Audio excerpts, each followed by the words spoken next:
incroyable.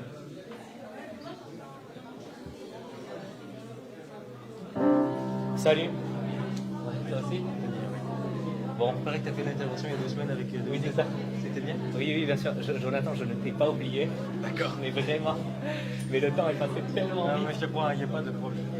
Mais en tout cas, merci. J'ai fait un rendu sur ce que tu m'avais apporté aussi. J'ai eu l'occasion de rendre un truc en histoire des religions. Donc c'était faire un oral et tout ça. Donc merci beaucoup. Je t'en prie. Ouais. Plaisir. Au plaisir d'écouter ce que tu as à dire. Et puis Ça sera intéressant. ce sera bien qu'on prenne un temps aussi. Vraiment. Ok. Ouais. Si t'as de la dispo. Oui, tout à fait. Ok. Ok, bienvenue tout le monde.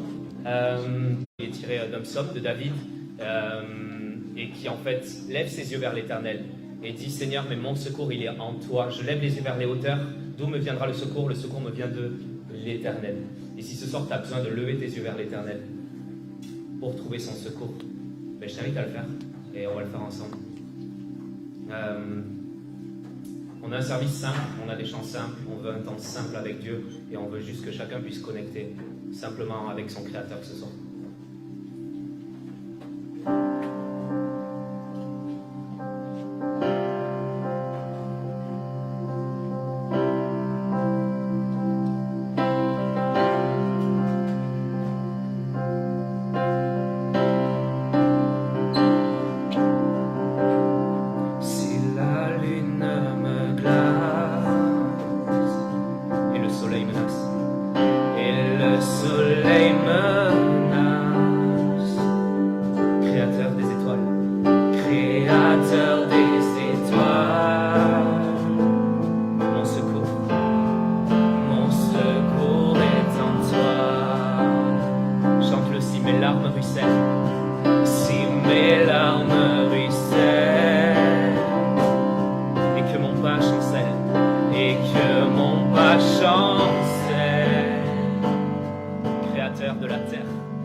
un chant qui dit je te donne tout, je te donne mon cœur. Ce chant est simple, et parce qu'en fait les paroles sont vraies. Qu'est-ce qui dans mon cœur en ce moment est un compromis? Et c'est pour ça qu'on chante ce chant. C'est parce que ce chant, c'est un moment de vérité où tu dis juste Seigneur, je veux tout te donner. Pas de duplicité, pas de compromis, pas de faux semblants. Seigneur, ce soir avec courage et avec force, avec foi, je ne sais pas ce qui m'attend, mais je veux juste te remettre mon cœur en fait, dans cette saison, dans cette soirée, pour ma vie. Parce que je veux que tu tiennes mon cœur dans tes mains, et je veux que ça soit toi qui dirige ma vie.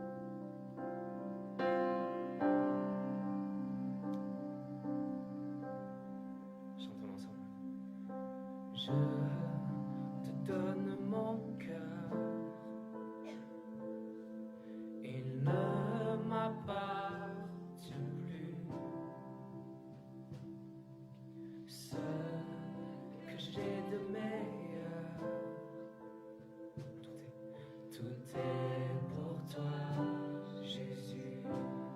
Un parfum de valeur. Sur toi est répandu. C'est l'offrande de mon cœur. Je suis à toi, Jésus. Ou prends mon âme, ou prends mon cœur, je te donne tout. Prends ma vie, me voici, je te donne tout. Prends mon âme, ou prends mon cœur, je te donne tout. Allez, chante-le, prends ma vie. Prends ma vie, me voici, je te donne tout. Mon cœur est à toi, tout à toi. On reprend ce chant, je te donne mon cœur. Je te donne mon cœur. Il ne m'appartient plus. Ce que j'ai de meilleur, tout est pour toi, tout est pour toi, Jésus. Chante-le, un parfum de valeur, un parfum de valeur sur toi est répandu. C'est l'offrande de mon cœur. Je suis à toi, Jésus. Chantons l'ensemble. Oh, prends mon âme, prends mon cœur, je te donne tout. Oh, prends ma vie, me voici, je te donne tout. Allez, d'une seule voix, prends mon âme, prends mon cœur. Oh, prends mon âme, prends mon cœur, je te donne tout. Oh, prends ma vie, me voici, je te donne tout. Mon cœur est à toi, tout à toi.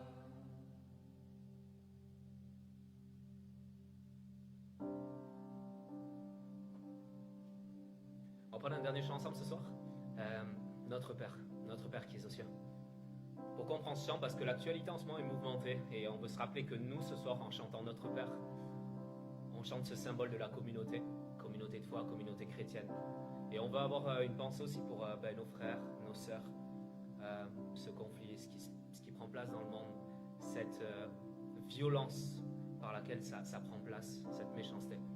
Et que le Notre Père puisse résonner ce soir comme un hymne à la réconciliation, en disant on est de différentes confessions, mais ensemble on s'accorde sur cette prière que Jésus seul est notre Père, Jésus seul est notre Seigneur. Chantons-le ensemble.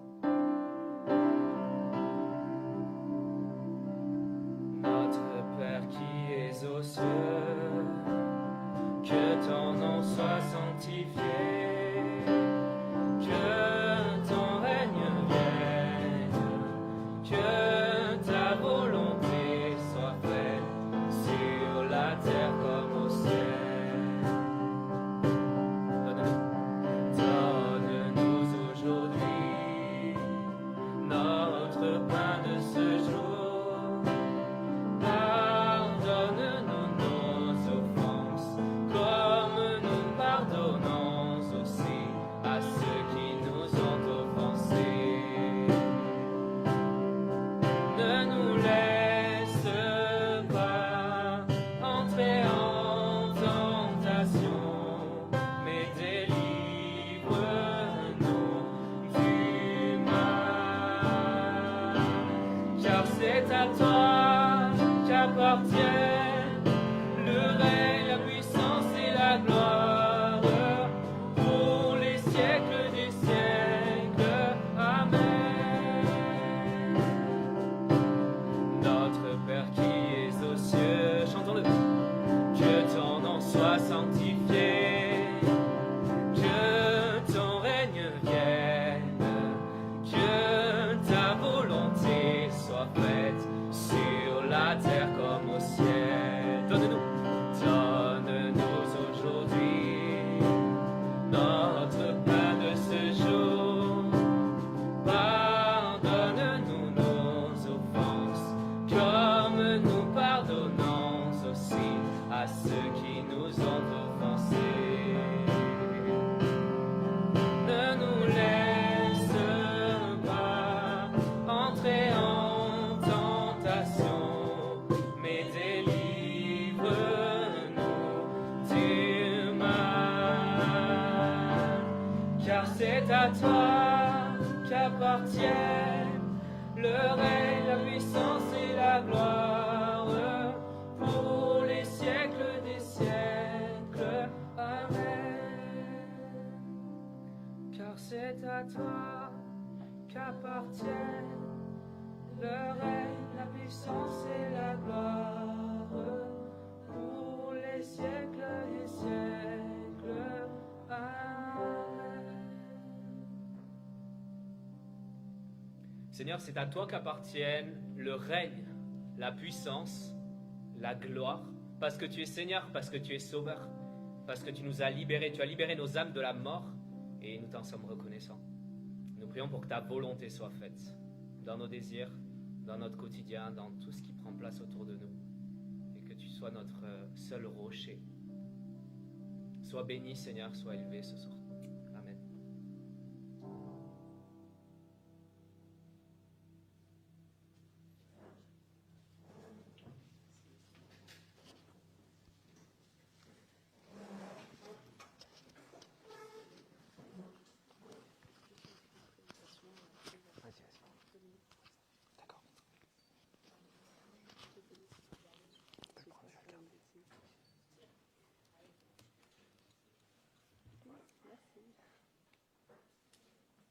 D'accord. Bonjour.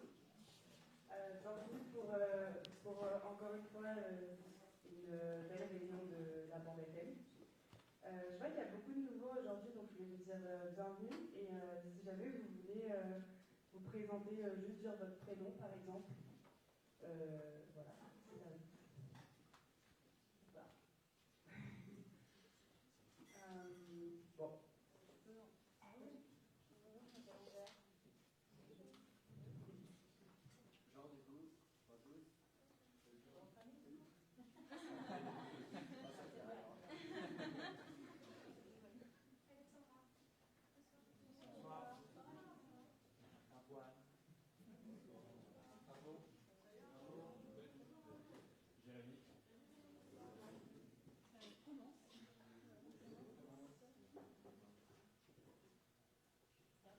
Merci beaucoup à vous d'être là ce soir.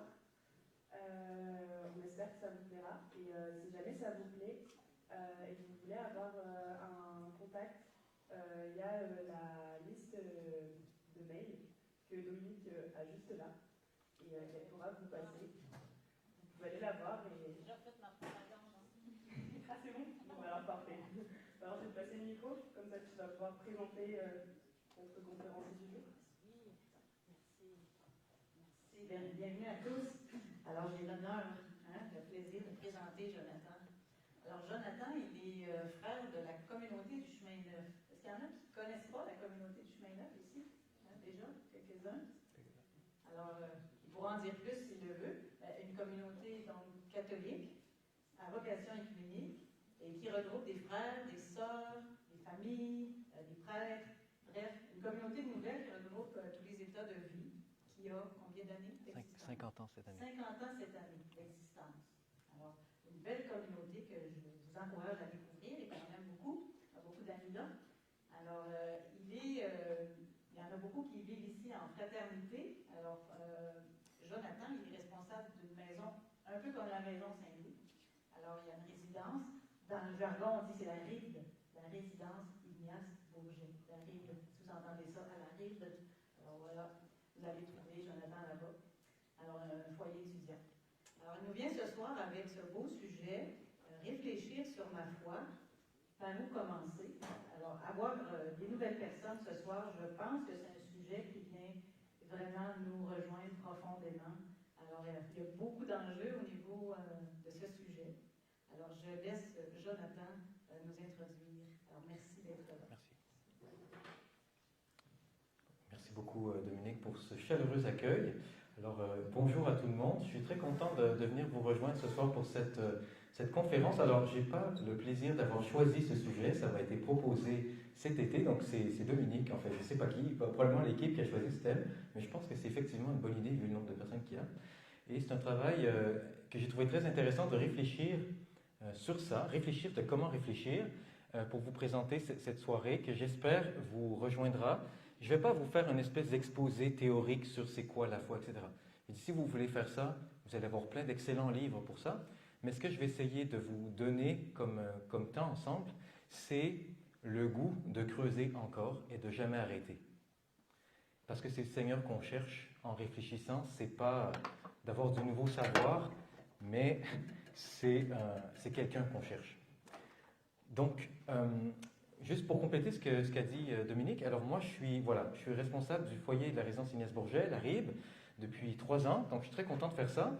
Et je me suis dit aussi en venant ici, je viens aussi parler à des personnes qui sont comme les Ribiens, dans le même genre de circonstances, c'est-à-dire des jeunes, étudiants, jeunes professionnels, pour la plupart, peut-être pas tout le monde, mais la plupart, et vous avez choisi une année de vivre ensemble comme chrétiens à Montréal, la ville la plus chrétienne du monde, bien sûr. Et donc, c'est quand même pas rien. Il dit, mais vous avez choisi de vivre ensemble et de l'affirmer. Je ne sais pas comment vous vivez ça, vous, au quotidien, d'être chrétien à l'école. Si vous l'affichez, moi, je suis foutu parce que j'ai une croix dans le cou qui est mon uniforme, si on peut dire. C'est mon habit religieux, c'est ça. Et quand je me promène dans la rue pendant l'été, tout le monde me regarde. Peut-être que l'avantage que vous avez, c'est peut-être que ça ne paraît pas tant que ça d'être chrétien. Mais comment est-ce que vous abordez cette question-là à l'école, au travail, entre vous, ce n'est pas forcément toujours évident. Surtout que certains viennent de d'autres églises. Donc, de discuter ensemble, on peut avoir peur des tensions et encore plus avec les gens qui semblent rejeter tout ça. Alors, le thème, réfléchir sur ma foi, par où commencer? Alors, c'est une grosse question et je vous propose simplement, ce temps ensemble, ça va être en 3 parties. Réfléchir, la foi et par où commencer. On va commencer par la foi d'abord, ok? Et je vous invite aussi, moi je n'ai pas peur des interactions, si vous avez des remarques, des commentaires, des questions, n'hésitez pas à lever la main, qu'on puisse avoir aussi un temps vivant, interactif, parce que c'est pour vous que je suis là, ce n'est pas pour faire un monologue, hein, ce n'est pas très intéressant ça, mais c'est pour que vous puissiez aussi participer au max à tout ça. Alors, première question, qu'est-ce que la foi? Et là, j'aimerais vous donner la parole, selon vous, d'après ce que vous en vivez, qu'est-ce qui vous vient en tête en premier quand que vous entendez ce mot, la foi? À quoi ça vous fait penser? Je suis sûr que vous avez quelque chose à dire quand même. Croire en quelqu'un, croire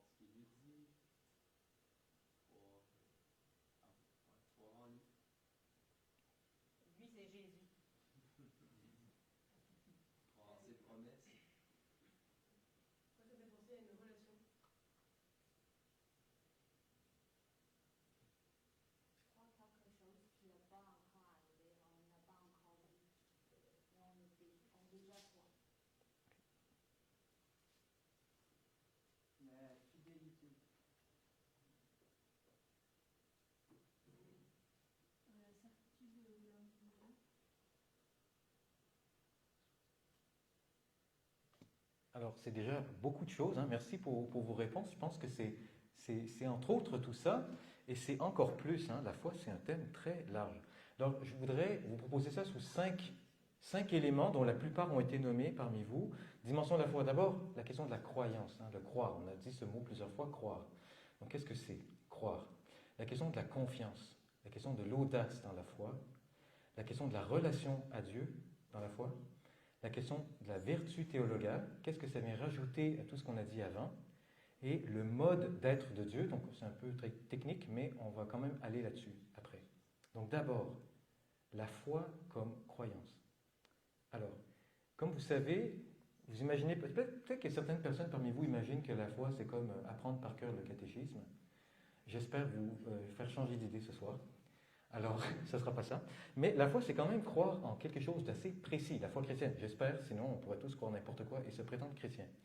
Donc, ça commence la forme, disons, précise de ce que ça veut dire d'être chrétien dans ce qu'on croit, dans ce qu'on appelle le symbole des apôtres, et c'est à partir du IIIe siècle. Donc, ça ne vient pas tout de suite après que Jésus soit ressuscité, qu'on savait exactement en quoi on croyait. Et avant le IIIe siècle, il y a plein d'auteurs chrétiens des premiers siècles, des pères de l'Église, comme Tertullien, comme Clément d'Alexandrie, des grands noms comme ça, qui, on appelle ça des credos d'auteurs. Vous savez, credo, ça veut dire « je crois » en latin. Et donc, c'est « je crois », voici ce que ça veut dire de croire comme chrétien. Et c'était des auteurs qui publiaient plein de choses comme ça dans leurs livres, dans leurs lettres. Ils n'étaient pas d'accord, ils s'engueulaient, c'était magnifique. Et à un moment donné, il y a une forme un peu plus précise qui est apparue, qui est la forme, peut-être, est-ce que vous avez déjà assisté à des baptêmes d'adultes? Et on pose des questions comme ça. Crois-tu dans le Père Tout-Puissant, Créateur du ciel et de la terre? Et là, le catéchumène qui va être baptisé dit « Oui, je crois. » Crois-tu en Jésus? Bon, tous ces trucs-là. Ça, c'est la première forme de credo qui existe dans l'Église. Formelle, solennelle. Et c'est tourné autour de la célébration du baptême. Donc, tu célèbres que tu es sauvé, que tu meurs et que tu ressuscites avec le Christ. Et après, apparaît tout ce que vous connaissez, qu'on dit tous les dimanches à la messe, le symbole des apôtres. Et en passant, ça vient pas du tout des apôtres, ce truc. C'est un peu une légende urbaine qui se traîne depuis plusieurs siècles, parce que les apôtres, les 12, ils n'ont pas dit ça, c'est tellement bien dit, ça a pris 3 ou 4 siècles avant que ce soit formalisé comme ça. Mais disons que la première forme de credo formel, c'est le baptême, dans la célébration du baptême. Et après, c'est ça ici, qu'on célèbre tous les dimanches. Il y a aussi un autre credo, hein, le credo ou symbole de Nicée-Constantinople. On ne rentrera pas dans les détails parce que c'est encore différent. Mais en 325, il y a eu la proclamation solennelle d'un autre credo encore plus précis, et là qui va pouvoir commencer à nommer ce que c'est que la Trinité, qui n'était pas encore acquis à ce moment-là. Donc, une croyance, croire en quelque chose de précis. Et Augustin, Saint-Augustin, peut-être que ça vous parle, il a quelque chose aussi à nous dire sur la croyance, foi comme croyance. Il va développer 2 mouvements dans ses écrits en général. Il va dire, il y a 2 étapes. D'abord, il faut voir pour croire. Donc, ça veut dire que je ne peux pas juste comme ça, un matin, comme ça, je me lève, je ne crois pas en Dieu la veille, et là, je me lève, je sors de mon lit, ça y est, je crois. Il faut qu'il y ait un petit peu des petites prémices avant, il faut que tu aies été un peu préparé à ça. Et c'est pour ça qu'Augustin parle beaucoup, c'est quoi le sens des miracles dans le Nouveau Testament? Pourquoi est-ce qu'il y avait besoin de tous ces signes-là? Pourquoi? Bon, parce que les gens avaient besoin de voir pour pouvoir croire en Jésus. Donc ça, c'est la première étape. Et une fois qu'on croit, on a accès à quelque chose d'autre, à un autre voir. On voit le Seigneur, on voit sa présence, on voit qu'il nous parle, on voit qu'il est vivant. Mais ça, on peut seulement le voir une fois qu'on a déjà donné notre assentiment à une foi initiale, à un contenu, à quelqu'un. La foi comme relation à Dieu. Peut-être que ça sera beaucoup plus goûteux que la croyance théorique. Alors, je vous donne un peu des exemples de ce que ça veut dire, la foi comme relation à Dieu.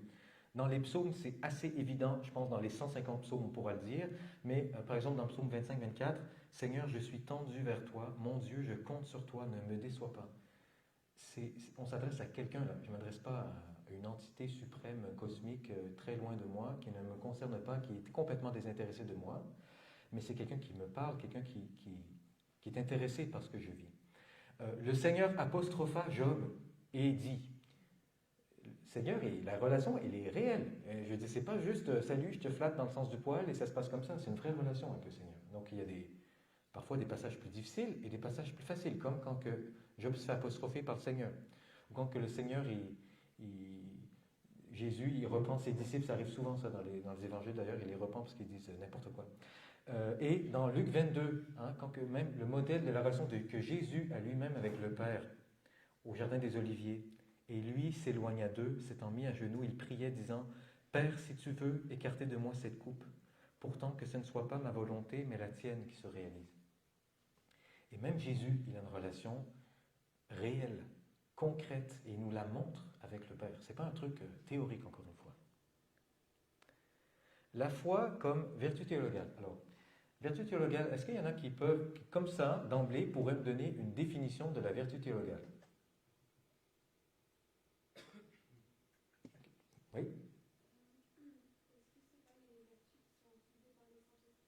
Oui, c'est très bien, ça ressemble à ça.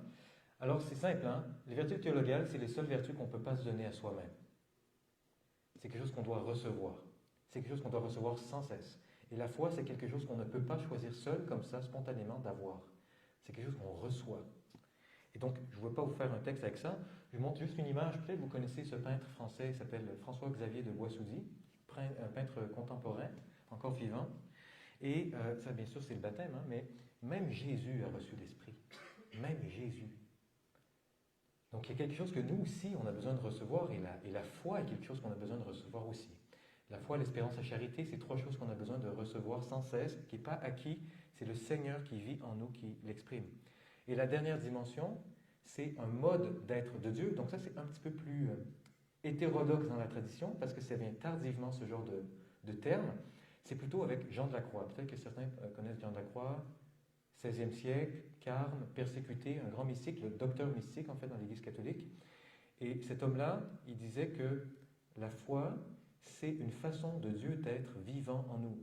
C'est Dieu lui-même, la foi. C'est pas une décision théorique que je prends comme ça un matin quand je me lève. C'est Dieu lui-même qui choisit de venir me faire son témoin, me faire croire en lui. C'est lui-même qui le fait. Alors j'imagine que ça peut un peu déplacer la question de ce que vous perceviez à la base comme étant la foi. Alors, en deuxième étape, la question de réfléchir. Ok. C'est quoi réfléchir? Ça, peut-être que vous savez un peu c'est quoi, j'espère que vous savez c'est quoi réfléchir. Maintenant, qu'est-ce que c'est que connaître par contre? Ça, c'est autre chose. Alors, la question de connaître Dieu, c'est une question qui est là depuis le tout début de l'Église. Et j'aimerais vous faire une espèce de petit survol de à quoi peut ressembler un parcours épistémo-spirituel. Okay, c'est un terme un peu made up, mais c'est quand même pour vous exprimer quelque chose de réel. Alors, disons qu'il y a 4 étapes à la rencontre du Seigneur dans notre vie sous différentes dimensions. La première, c'est « je ne sais pas ».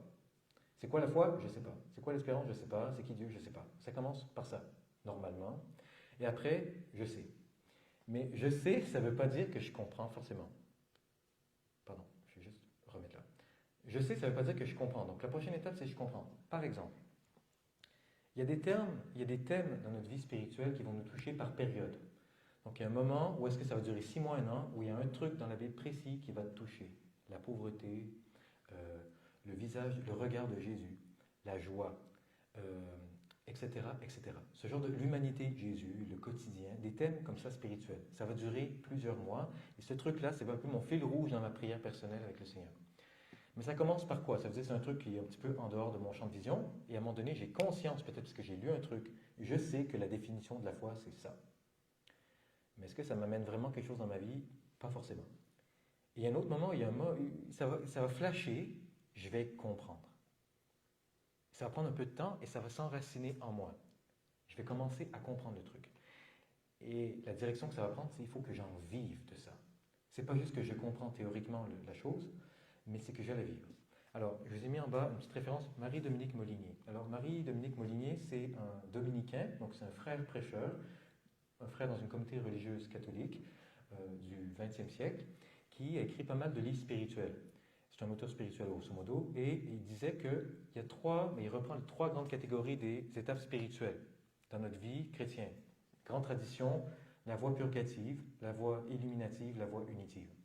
C'est un peu technique, mais disons que la première étape de notre vie, c'est d'être capable de choisir Dieu. Première étape. Et renoncer à un certain nombre de choses qui sont incohérentes avec ça. tellement incohérente que ça m'empêche de vivre cette relation avec Dieu. Première étape, qu'on a beaucoup vécu, je pense, parmi nous. En tout cas, on y est peut-être encore un peu, mais on approche déjà la deuxième.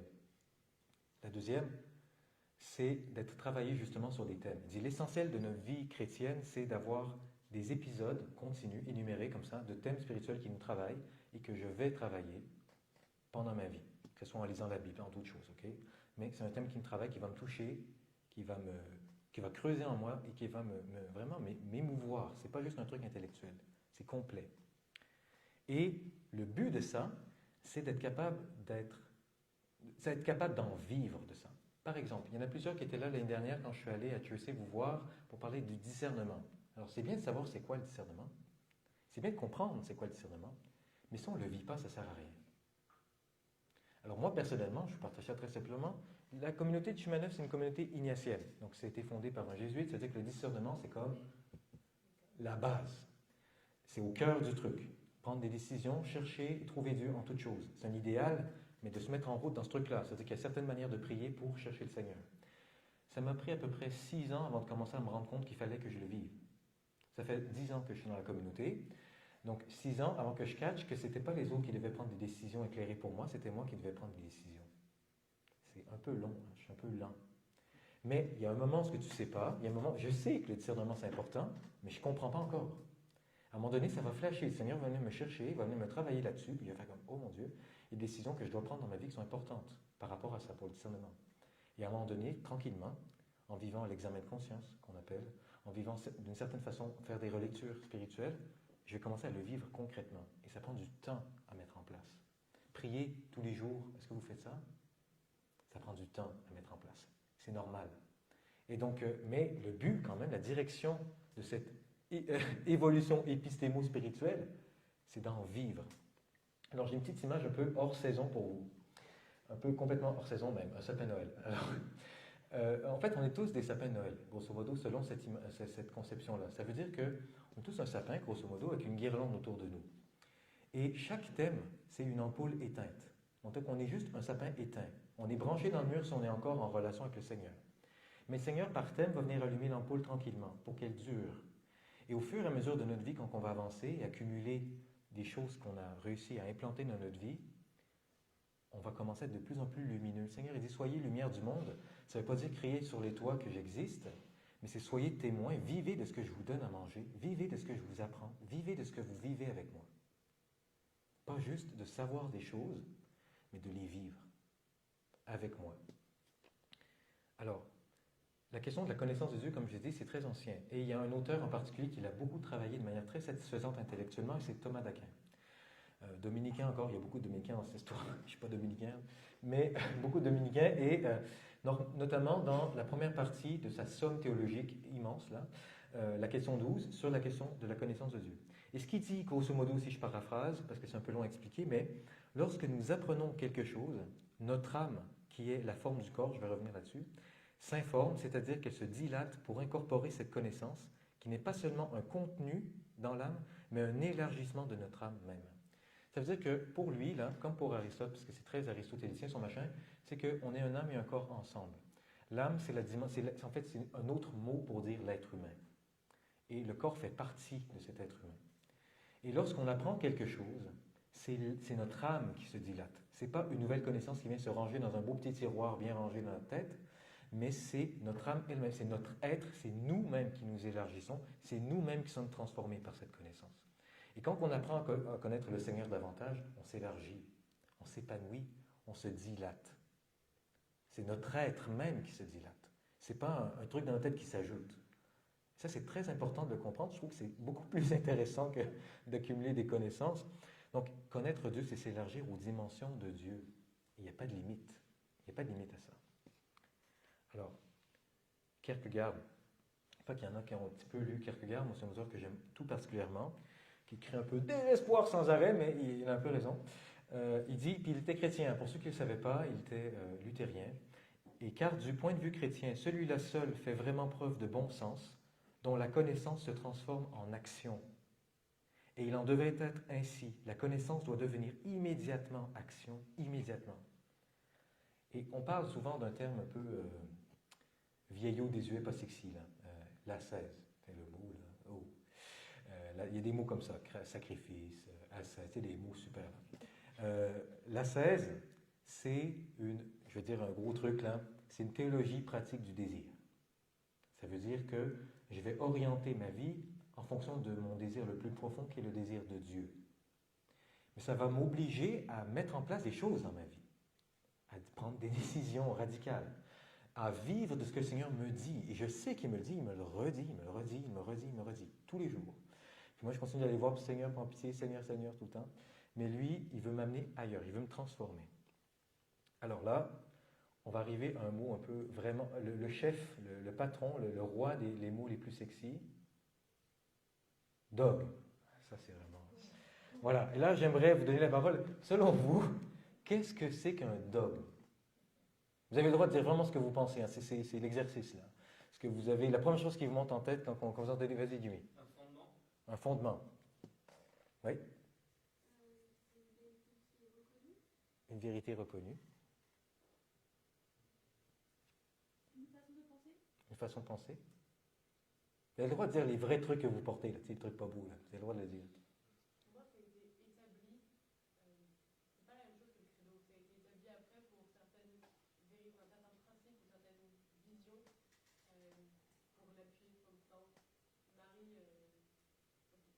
Ok, oui, ok, très bien, oui. Ok, on va revenir là-dessus, mais très bien, très bien.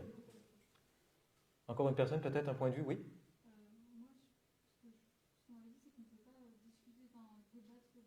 Ah, ça c'est excellent, ça. Merci d'avoir dit ça. Hein? Oui, donc c'est quelque chose qu'on ne peut pas débattre et sur lequel on ne peut pas discuter. Et j'espère que je vais pouvoir te donner complètement tort ce soir. J'espère vraiment pouvoir faire ça. Si moi j'arrive à faire ça ce soir, c'est excellent. Oui? Qui était flou? Ok. Ok, très bien. Ok, merci.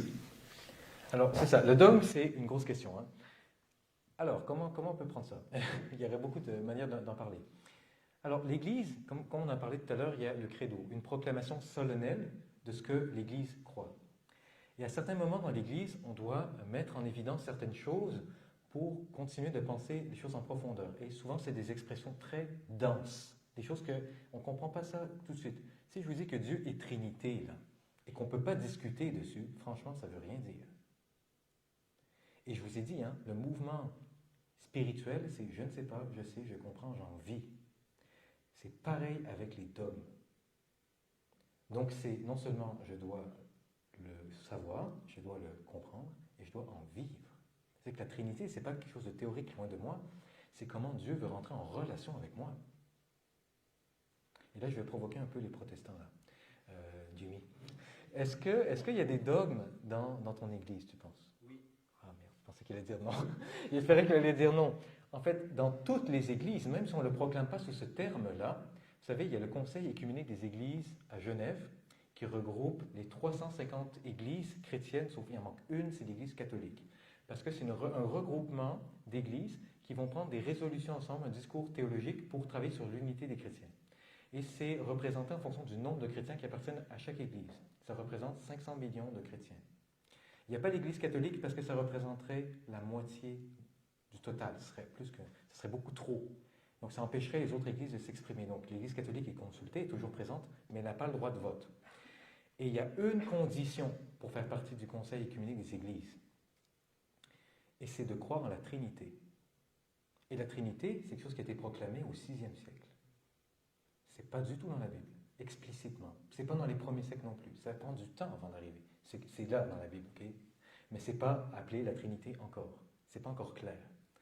Et donc, c'est pour ça que les Mormons et les témoins de Jéhovah ne sont pas dans le Conseil écuménique des Églises, par exemple. Parce que ce ne sont pas des églises chrétiennes qui reconnaissent la divinité du Christ. Donc, il y a bien un dogme commun à toutes les églises. Alors, c'est quoi un dogme? On va revenir là-dessus. Une petite définition, parce que ça va être satisfaisant. Voilà. Le dogme, c'est la parole de Dieu s'exprimant comme vérité de foi dans le temps de l'Église. Alors ça vient d'un professeur que j'ai eu à Paris, Michel Fidou, qui est un jésuite, qui est spécialiste de patristique, de l'histoire des dogmes. Donc, qu'est-ce que ça veut dire, ça? Parole de Dieu s'exprimant comme vérité de foi dans le temps de l'Église. C'est-à-dire que c'est bien beau, la Bible, mais il y a des choses que ce n'est pas si évident que ça quand même à comprendre. Que Jésus est vrai homme et vrai Dieu, franchement, j'ai lu la Bible et c'était pas écrit aussi clair que ça. J'aurais bien aimé, mais ça demande d'un peu réfléchir à ce genre de choses.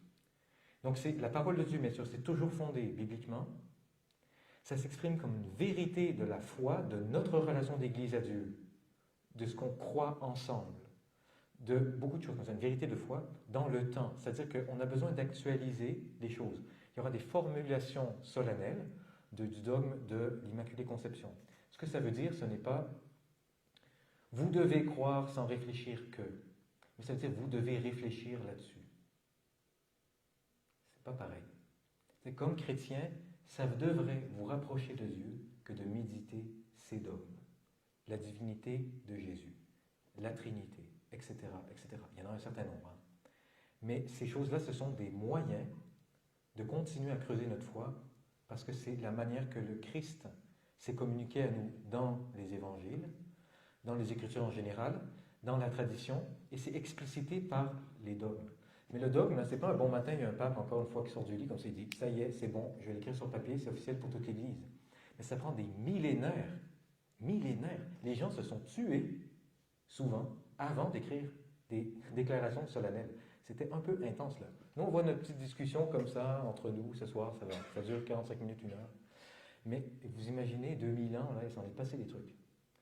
Et les gens, ils ont eu le temps de débattre sur les questions longtemps. Et les pères de l'Église, il y en a plus d'une centaine, ils ont écrit plutôt une dizaine de livres chacun, ça fait beaucoup de choses à lire, franchement. Et entre eux, ils n'étaient pas d'accord. Puis il y en a beaucoup qui après on a traité de hérétiques, parce qu'ils disaient des trucs qui n'étaient pas tout à fait... Ils essayaient de dire les choses. Ils essayaient, ils cherchaient ensemble. Alors, mais c'est une vérité de foi à toujours continuer à découvrir. Alors, c'est quoi la place du doute? Parce que moi, par exemple, je veux dire, ok, c'est un exemple. Hein. Bon, pour moi, c'est pas très évident que la Vierge Marie était vierge ou qu'elle ait vraiment été conçue sans péché.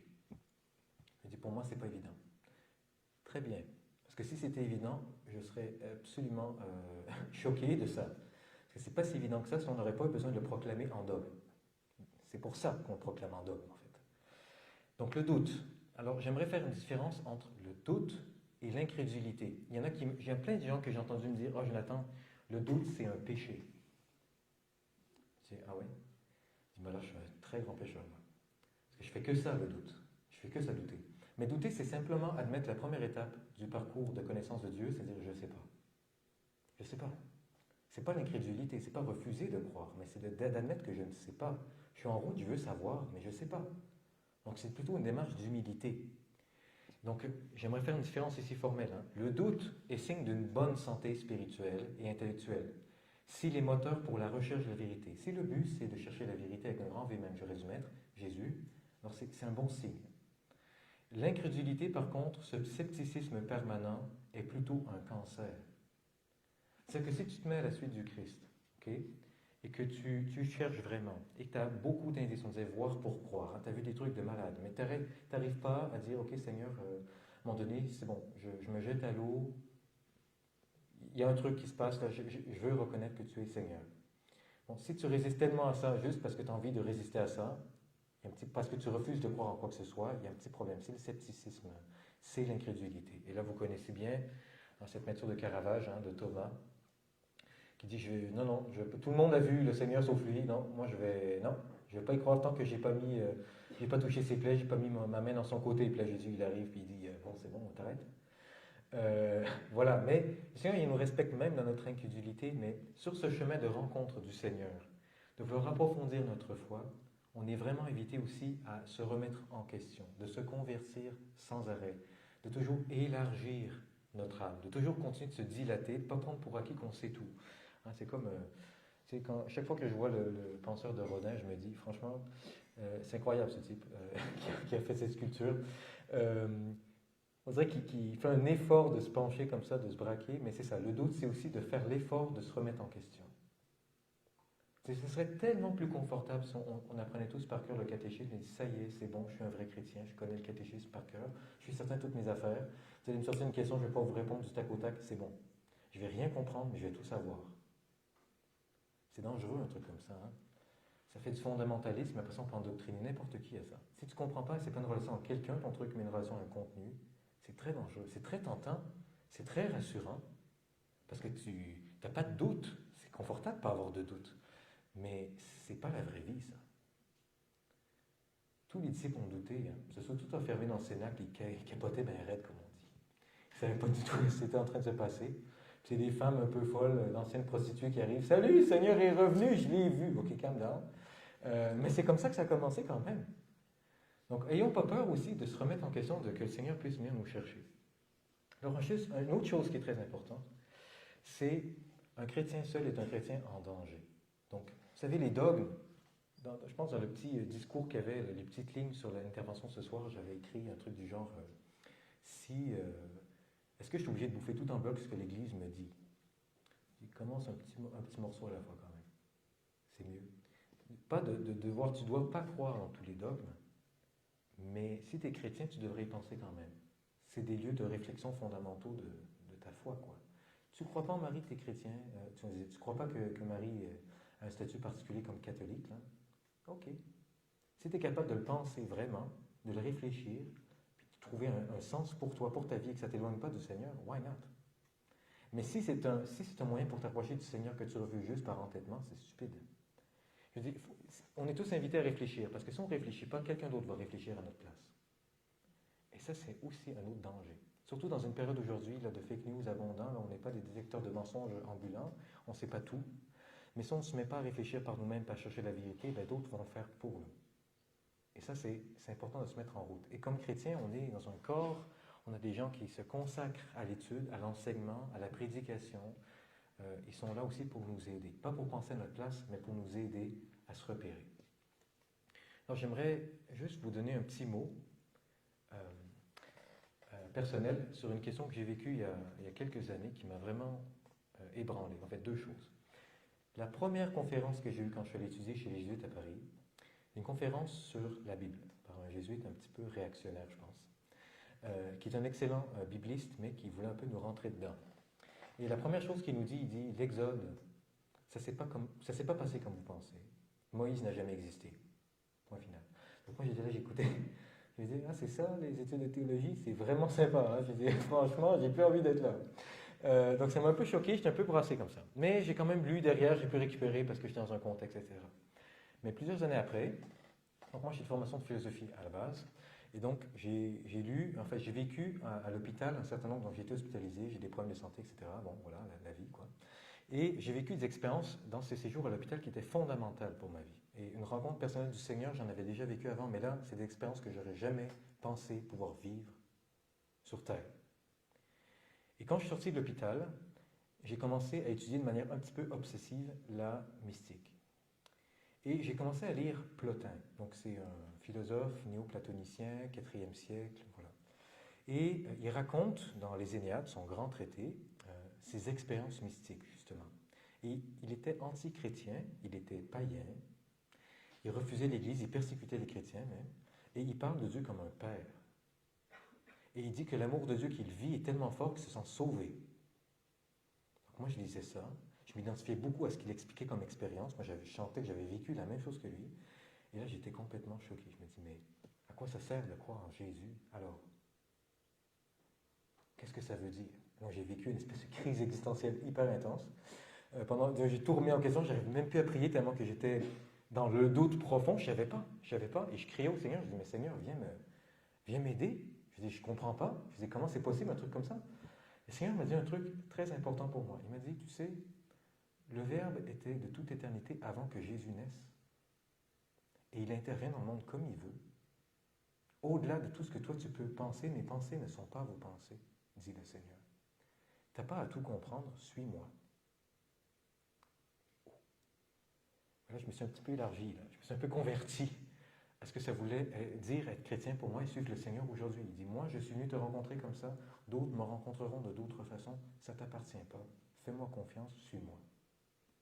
Alors, ça a un petit peu remis ma foi à la place. Alors, je ne vous demande pas, je ne vous propose pas de faire des crises existentielles comme ça, spontanément, ce n'est pas forcément le but. Hein. Mais la question, donc, la dernière question, c'est par où commencer alors, avec toutes ces questions qui arrivent? Je pense ça par quel bout, cette affaire? Alors, est-ce qu'il y a une méthode? Oui et non. Il y a des moyens de se prédisposer à se laisser toucher par le Seigneur, bien sûr. Donc, des moyens concrets pour réfléchir sur ma foi. Je vais vous en passer quelques-uns C'est un ordre plus ou moins hiérarchique, il y a quand même des priorités, mais on va essayer de réfléchir ensemble là-dessus. Le premier moyen de réfléchir sur ma foi, de commencer, c'est prier. C'est quand même pas mal ça. De sortir d'une théorie et de rentrer en relation avec quelqu'un. Quelqu'un qui va me parler, qui va me conduire, qui va me montrer les choses. Ça, c'est quand même important. Puis je ne vous dis pas prier tous les jours, je ne vous dis pas aller à la messe tous les dimanches, je vous dis prier, point final. Le Seigneur se donne là de manière privilégiée. Le deuxième, c'est lire la Bible, parce qu'il se passe quand même pas mal de choses importantes. Et tellement de passages bizarres, ambigus, complètement scandaleux sur la violence, sur le mal, sur toutes ces affaires bizarres. On parlait de Job tout à l'heure, mais Job, c'est un très bon moyen de se poser des questions. Tu vas lire le livre de Job, si tu ne te poses pas de questions, tu vas t'en poser. Dans les psaumes, ça va te poser 10 000 questions. Hein. Seigneur, donne-moi la force d'enfoncer ce pieu dans la tête de mon adversaire. Pourquoi? Et il y a plein de passages très très bizarres comme ça. Vous allez en trouver. Si vous n'avez pas de questions, vous allez en avoir. Et moi, je vous conseille franchement, si vous n'avez pas encore YouVersion sur votre téléphone, la Bible, il y a plus de 70 langues, 500 millions, non, c'est 1 milliard de chrétiens, je pense, qui ont téléchargé ce truc. Vous avez des plans, vous pouvez vous le faire raconter. Tu sais, avant, les moines, il devait avoir quelqu'un qui fasse la lecture pendant les repas dans le réfectoire. Vous pouvez avoir ça gratos, dans le métro, partout, quelqu'un qui vous lit la Bible, comme ça, comme vous voulez, à volonté. Franchement, profitez-en. Et il y a aussi d'excellents cours, franchement, de Bible Project. Donc, Bible Project, c'est des professeurs de Bible qui sont évangéliques, qui sont extrêmement rigoureux.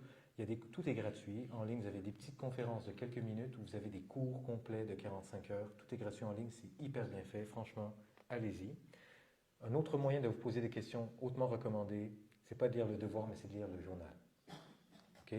Parce que dans le journal, tu sais, c'est Karl Barth, un théologien luthérien du XXe siècle, qui disait être un théologien, ça se fait avec une Bible et avec le journal. C'est-à-dire que tu vas te fier à ce que le Seigneur nous a donné et tu vas faire face à la réalité pour penser. Tu ne vas pas penser comme ça en boucle, spéculer comme ça. Oh, l'amour de Dieu. Non, pense l'amour de Dieu avec la guerre en Israël. Là, c'est une vraie question. Là, ça va te faire penser. Là, ça va t'amener plus loin. Là, ça va te secouer. Là, ça va te pousser à te convertir. Par exemple. C'est un peu intense, mais c'est un exemple.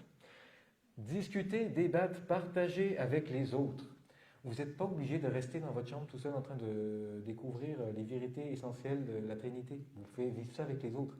Et certains, vous habitez dans un foyer pendant 1 an, vous avez plein d'intervenants qui viennent, vous avez Alain, vous avez Dominique, Jimmy, qui donne des conférences sur la Bible, qui sont des gens qui travaillent, qui réfléchissent, qui prient. Allez-y, ils sont là pour vous. Parlez les débats, vous n'êtes pas d'accord, c'est génial. C'est bien, vous allez chercher ensemble, vous n'êtes pas d'accord, vous n'êtes pas obligé d'être d'accord, ce serait tellement plate si on était tous d'accord. Mais de chercher ensemble le Seigneur avec nos différences, c'est hyper important.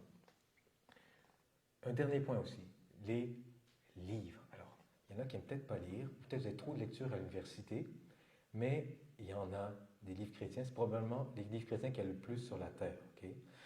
Donc, il y a de quoi faire, puis je pense que vous avez des bibliothèques à la paroisse, vous avez des bibliothèques à Saint-Louis probablement, vous avez des bibliothèques partout autour de vous. Alors, je vais vous passer rapidement une bibliographie sommaire, sélective, pas exhaustive sur les thèmes du tout, mais des essentiels que si vous tombez là-dessus, vous savez que ça vaut la peine d'être lu. Parce que des fois, on se rend compte à la dernière page du livre que ça ne valait pas la peine d'être lu. Mais je vous dis, ceux-là, ça vaut la peine d'être lu. Okay?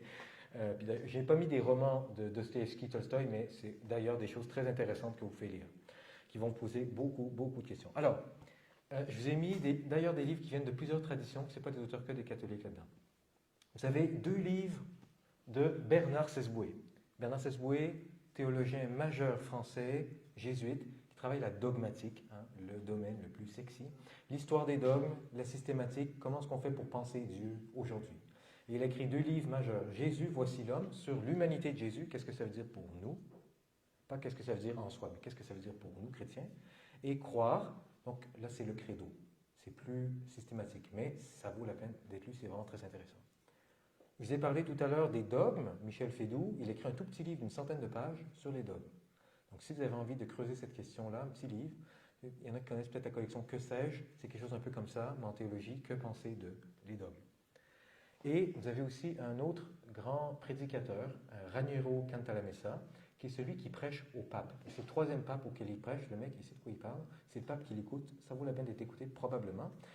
Et donc il a écrit des livres sur la vie charismatique, c'est pas celui-là, et des livres sur le Christ et Dieu, la base. C'est hyper profond, ça fait prier, c'est nourrissant, c'est goûteux, c'est génial. Tu te couches le soir, tu es content, tu dis merci Seigneur, vas-y, lis ça. La vie dans la Seigneurie du Christ. Ça, c'est très bon. Vous avez aussi d'autres livres. Vous avez Le courage d'avoir peur. Ça, c'est pour ceux qui sont peut-être un petit peu plus avancés. C'est Dominique Molinier, mais c'est un peu existentiel, ça va vous remettre en question beaucoup, ça peut faire peur. Le courage de se poser des questions. Persévérant dans la prière, c'est plutôt Jean Lafrance, le Vini Sancte Spiritu, le Vini Creator. Il va faire des commentaires spirituels pour vous donner le goût de prier sans arrêt.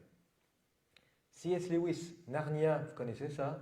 Il écrit un livre spirituel, une espèce de roman entre un apprenti démon qui se fait enseigner par son maître démon comment tenter un nouveau chrétien. C'est hyper drôle, c'est des lettres comme ça.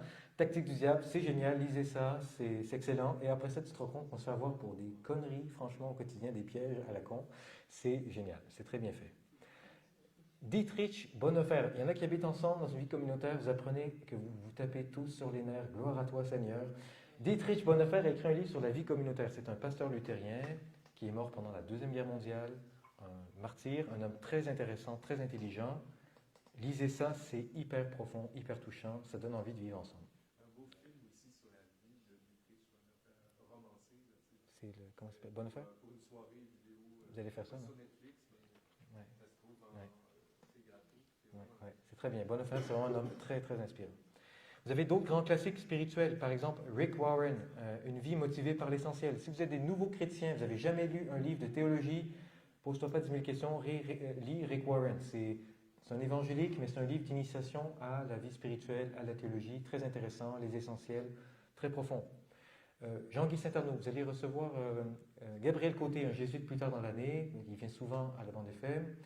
C'est un ami très proche de Jean-Guy Saint-Arnaud qui était jésuite, qui est mort l'année dernière, et qui a écrit beaucoup de livres spirituels, très très sympa. Ça prend 6 mois à lire, c'est tout petit, mais tu lis 3 pages, tu es capable de prier avec pendant 2 semaines, c'est génial. Quitte ton pays, c'est l'aventure spirituelle, ça donne le goût de prier, c'est génial. Allez-y, ça coûte pas cher, vous trouvez ça beau bien là. Jésus-Marie Notre-Temps, en dessous de Saint-Édouard, il y a plein de livres usagés, ils ont tout comment il s'appelle Saint-Arnaud, ils ont tout en 10 000 exemplaires, là, ils vont te vendre ça 4 $, vas-y, jette-toi là-dessus, c'est génial. François Varion, c'est un petit peu plus intello, mais c'est aussi un grand spirituel, vraiment, franchement. Là, il y a beaucoup de jésuites dans cette affaire, mais ils sont géniaux. Lui, il est top. Ça va te prendre 2 ans à lire ça. Un petit livre comme ça, c'est génial. Apophthegme des pères, là, on va dans la tradition. Là, vous connaissez peut-être des apophthegmes des pères, c'est les pères du désert en Égypte qui vivaient plein d'anecdotes avec les disciples, ils faisaient n'importe quoi, ils se flagellaient, je sais pas quoi. Il y a plein d'histoires, c'est très marrant, des choses, ça nous déplace un petit peu, c'est une grande tradition. Les premières expériences de vie monastique dans le désert, des grands témoignages de la tradition, c'est très très beau, ça nous fait prier, c'est très bien. Si vous ne connaissez pas, ça vaut la peine d'être lu ça aussi. Après, 2 slides de témoignages et après c'est fini. Thérèse d'Avila, si vous voulez une vie, si vous pensez que votre vie est mouvementée, là, lisez Thérèse d'Avila, vous allez complètement, ou comment elle s'appelle, Marie de l'Incarnation, la québécoise. Là. Vous voulez des vies, là, ils fondent quelque part, ça brûle, ils refondent encore, ça brûle, ils se font persécuter, ils perdent tout l'argent, tout ça. C'est génial, ils continuent sur le Seigneur, ils n'ont pas peur. Il y en a qui pensent que les catholiques, c'est juste des tièdes, là. Va lire ça, ça va te casser ton préjugé. C'est génial. Saint-Augustin, si vous n'avez pas lu Saint-Augustin, c'est aussi grand chef-d'œuvre de la littérature universelle, je pense. Ça se passe de commentaires, c'est génial. S'il y en a parmi vous qui êtes des intellos, gros intellos, puis vous n'avez jamais rencontré de gros intellos satisfaisants intellectuellement, ok, va lire Thomas Merton. C'est le dialogue avec le bouddhisme. Un moine anglais qui a habité dans le Kentucky, au monastère de Gethsemane, et qui a écrit un peu son cheminement, comment lui, il en est arrivé à croire que Dieu existe, que le Christ est ressuscité pour lui, qui a choisi la vie religieuse. C'est très très bien, c'est excellent. Un truc plus la vie dans l'esprit, plus providence, plus des trucs extraordinaires, des miracles, des fleurs en enfer. Ça aussi c'est excellent. C'est les franciscains du Offred Renewal dans le Bronx, qui sont avec des très pauvres, des charismatiques, et qui vivent la providence de malades au quotidien, vraiment des trucs de fous. Et c'est un peu une série d'anecdotes qui vivaient il y a quelques années. Si vous connaissez les franciscains de l'Emmanuel ici à Montréal, Denis Antoine, en fait, il est dans ce livre-là parce qu'il était dans cette communauté-là avant. Donc c'est ils sont proches de nous, en fait. Et enfin, si vous avez envie de travailler la question du pardon, la question de la blessure, il n'y a pas plus intense que Tim Guénard. Vous n'allez pas battre Tim Guénard, c'est bon. Je pense que ta vie c'est de la merde, lis Tim Guénard. Il a la pire vie possible qui existe et le Seigneur est venu chercher et il a laissé le Seigneur venir la chercher. C'est très très beau. Ah oui, il est venu. Il est incroyable, cet homme, incroyable. Le big boss. Très intéressant, très édifiant. Le contrebandier avec frère André, donc ça c'est un évangélique pendant la guerre froide qui a passé le rideau de fer en Europe pour passer des Bibles, pour évangéliser quand c'était interdit d'être chrétien. Un homme très courageux qui a suivi le Seigneur jusqu'à mettre sa vie en péril de nombreuses fois. Un autre truc de malade, la providence, tout ça, c'est extrêmement intéressant. Éloi Leclerc, c'est un franciscain, et il a écrit, bon, il y a les Fioretti de Saint François, il y a plusieurs choses sur François d'Assise, mais là, c'est quelques petites méditations à partir de la vie de Saint François, d'épisodes, d'anecdotes. C'est très intense. C'est chaud, ça fait du bien, c'est le fun de lire ça. Ça, tu ne te trompes pas, tu prends ça, tu lis ça en 2 jours. Ça, c'est très rapide. Et enfin, David Wilkerson. Je pense que tout le monde doit connaître David Wilkerson, non? Non, c'est trop vieux. Il y a un film là-dessus. Le film commence à être un petit peu aussi désuet. Là, je l'ai vu il n'y a pas longtemps. La Croix et le Poignard, donc c'est un évangélique, un pentecôtiste en fait, qui habitait en Pennsylvanie, qui voulait évangéliser les gangs à New York. Et qui est allé, Salut, Jésus est là, il vous aime! Puis les gens qui se poignardaient comme ça, les gangs qui se fightaient, lui, il allait dans le milieu, il les amenait dans l'église, tout ça. Et les conversions de fous qui se vivaient autour de lui. Donc c'est vraiment un homme extraordinaire, puis plein de gens qui ont commencé à fonder une communauté avec lui qui étaient d'anciens meurtriers, en fait. Et donc, c'est très édifiant comment le Seigneur va chercher les plus pauvres, les plus violents dans la société. Voilà, j'ai fini. Merci pour votre attention et c'est parti pour un temps d'échange.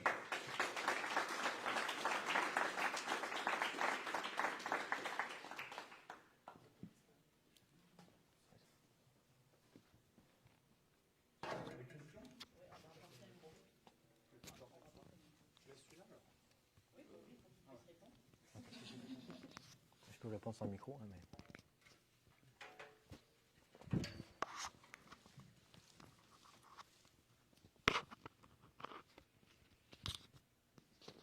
Juste venir au micro pour qu'on vous entende déjà. C'est aussi pour en ligne. Parce que sinon, ils ne comprendront pas sa réponse à lui. Fait que juste venez poser votre question au micro. Ça va? Laissez-vous pas intimider, il n'y a personne qui est mort encore. Ça va? Vous n'allez pas être le premier, donc ça va.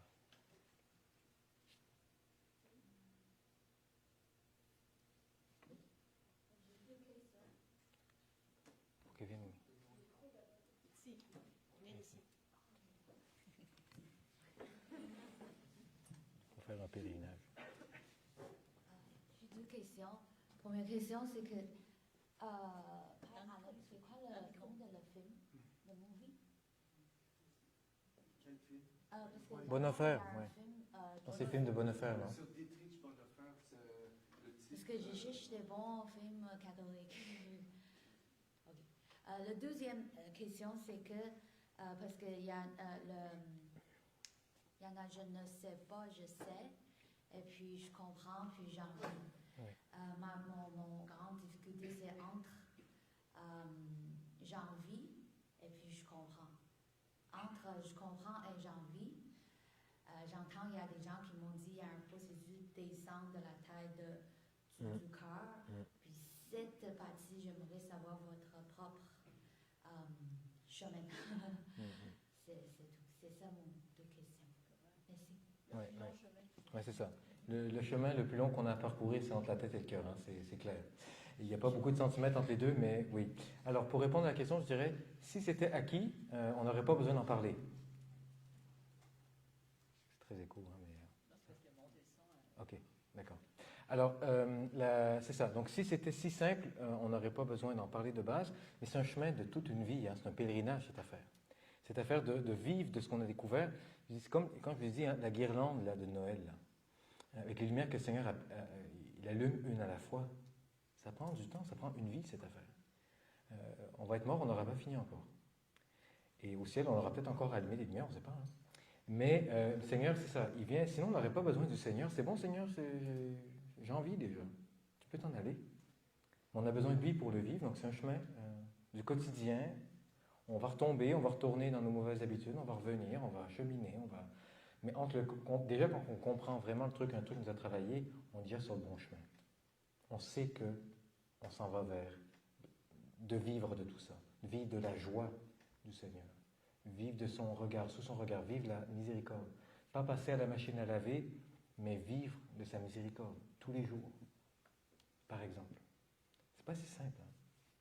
Non.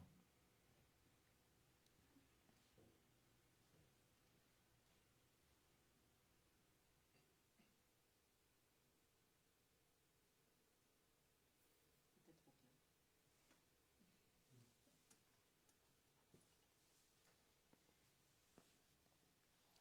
J'aurais une question, mais je ne sais pas si elle est tout à fait appropriée dans le thème de ce soir. Moi, je considère que je suis au tout début de mon parcours de foi. Et une des thématiques contre laquelle je me bute souvent depuis que j'ai commencé, c'est le sentiment, comment dire, d'injustice que je vois que certaines personnes vivent par rapport à d'autres, et puis l'impression que moi, en tant qu'individu, je ne peux pas contribuer, je ne peux pas aider, puis l'impression que ma foi chrétienne ne vient pas aider forcément ce genre d'injustice-là. Donc, je ne sais pas si c'est vraiment tout à fait dans le thème, mais comment ma foi peut progresser par rapport à ce sentiment-là. D'injustice et Ouais. d'impuissance. Ouais. Ah, mais... D'injustice et d'impuissance. Oui, mais tu peux regarder Jésus sur la croix. Hein? Injustice et impuissance, je pense qu'il n'y a pas mieux. Ouais. Par exemple. Mais on n'est pas lui. Non, mais on peut le regarder. Parce que c'est lui la réponse. C'est pas un manuel, c'est pas... En fait, la réponse, c'est même pas la Bible. La réponse, c'est Jésus. Donc, c'est ça. Le cœur, c'est la foi, c'est oui, une croyance, mais c'est une relation à quelqu'un. Et c'est pour ça que quand on cherche des réponses, la première chose, c'est prier. C'est pas... On peut réfléchir intellectuellement, rationnellement, ça fait partie du processus. Mais si on ne prie pas, on ne fera pas de... En fait, tout ça, c'est de la théologie déjà. C'est déjà de la théologie. On n'a pas besoin d'être un grand professeur, on n'a pas besoin de faire un bac, ou faire une maîtrise ou un doctorat pour faire de la théologie. Déjà, de chercher le Seigneur, de prier, c'est de la théologie. Et si tu es au début, tu te poses des questions d'injustice, tout ça, mais regarde le Seigneur, prie. Prie. C'est la base. C'est pas facile à vivre.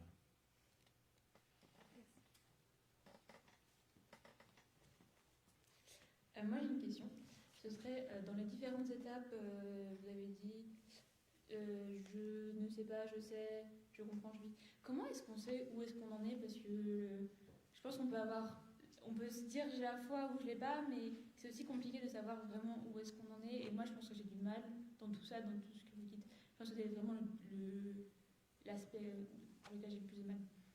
Merci. Oui. Mais il ne faut pas se tromper, hein, c'est pas la foi en général. C'est sur chaque dimension de ta foi que c'est comme ça.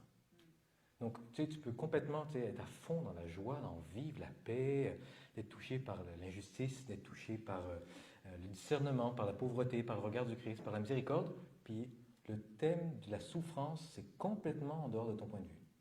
Puis, à un moment donné, ça va, oups, c'est arrivé.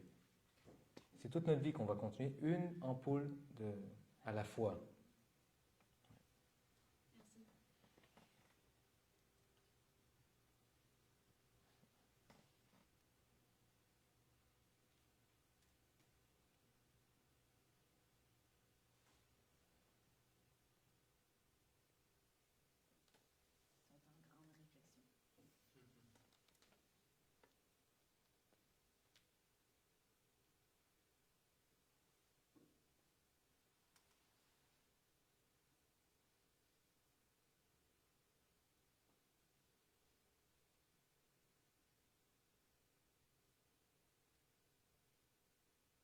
Vous n'avez pas des thèmes qui vous travaillent en ce moment? Des choses qui, ça reste là depuis des mois, depuis des années peut-être même.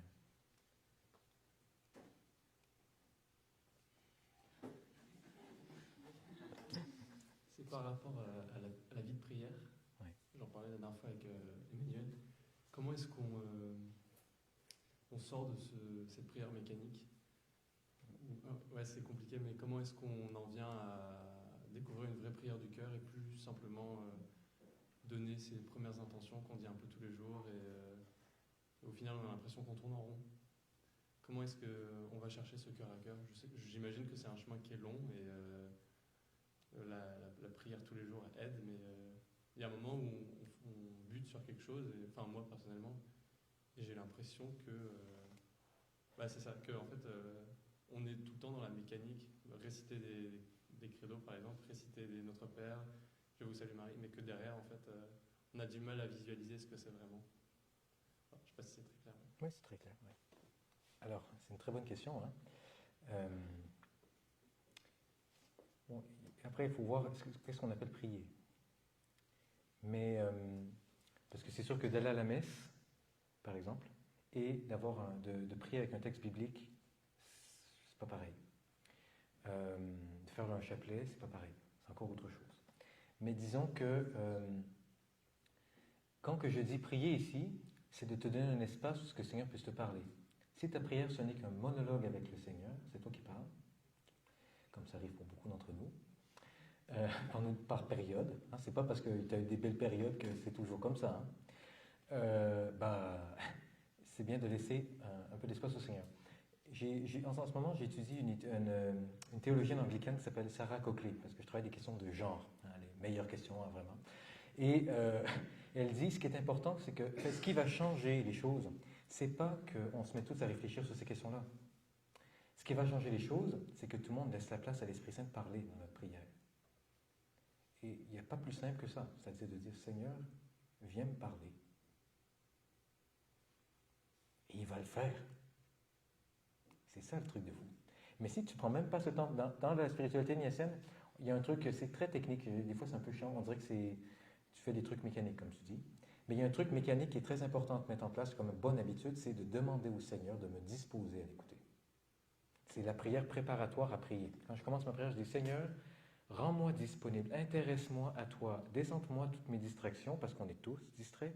Seigneur, mets mon cœur vis-à-vis du tien. Là. Ouvre-moi les yeux, ouvre mon cœur à ta présence. Mais de dire dans mes mots, mais rends-moi disponible à toi.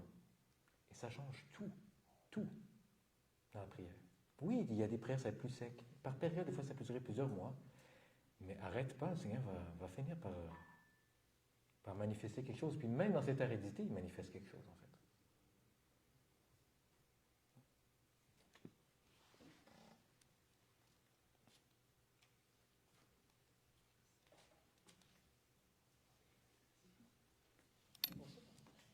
Une petite question sur Marie.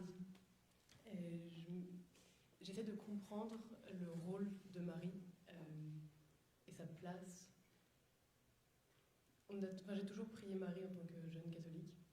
Et en ce moment, je me questionne sur quand je prie Marie, est-ce que je prie Marie parce que je crois que c'est Marie qui va agir ou est-ce que je prie vraiment par intercession? Et j'arrive pas à savoir. Je me pose plein de questions sur à quel point on sacralise Marie, à quel point elle intercède vraiment ou à quel point elle a pris pour ce qu'elle est.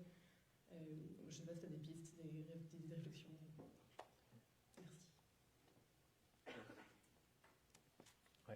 Ouais. Marie, c'est une grosse question, parce que c'est quelque chose de très mystérieux. Au sens grec, hein. Mystère, ça veut dire, mystérion, c'est quelque chose qu'on n'a jamais fini de comprendre. C'est pas quelque chose qu'on ne peut pas comprendre, c'est quelque chose qu'on n'aura jamais fini de comprendre. C'est un peu comme les dogmes, en fait. Et Marie a un statut particulier, c'est-à-dire que c'est le seul être humain qui a porté Dieu en elle. Quand même, c'est pas rien, quoi, cette affaire. Et cette femme-là, nous croyons, en particulier dans l'Église catholique, qu'elle est montée au ciel directement. Bon, on croit aussi à la communion des saints, c'est-à-dire que les saints sont vivants et qu'ils intercèdent, qu'ils prient pour nous, qu'ils sont bienveillants, qu'ils veulent du bien. Ce n'est pas eux qui vont remplacer Dieu, mais ils vont ajouter encore de la joie au ciel, que Dieu agisse. Et je n'ai pas vraiment de réponse très satisfaisante théologiquement, mais j'ai juste le témoignage d'un frère de ma communauté qui est orthodoxe, qui était néo-nazi, qui était dans les forces spéciales bulgares et qui a Hitler sur une épaule et Mengele sur l'autre épaule. Okay, juste pour vous mettre un peu dans l'esprit, là. Et ce type était extrêmement violent. Et si il n'y avait pas eu... son père était parti quand il était jeune, c'était impossible. Impossible de penser à un père, figure de père. Il était allergique à la figure du père. Dieu le Père, c'était impossible. Impossible pour lui. Par contre, Marie, oui. Et s'il n'y avait pas eu Marie, s'il n'y avait pas eu quelqu'un pour intercéder pour lui, il n'aurait jamais rencontré le Seigneur, en fait. Et aujourd'hui, c'est un frère consacré dans ma communauté. Et tu penses, oui, c'est un gros rustre un peu, il fait peur un peu, ok. Mais, carrément, ok. Mais, puis il parle, oh, chouchou, il parle comme ça. Et, mais il a un cœur énorme. Et je veux dire, il a été vraiment sauvé par l'intercession de Marie. Pour moi, ça n'avait pas beaucoup de sens, l'intercession de Marie. Mais quand j'ai vu ce type-là, je dis, mais franchement, Marie, ok, je veux bien y croire maintenant parce qu'il y a un témoin là. Jésus, il s'est servi de sa main pour aller toucher. Ça ne nous appartient pas, ça.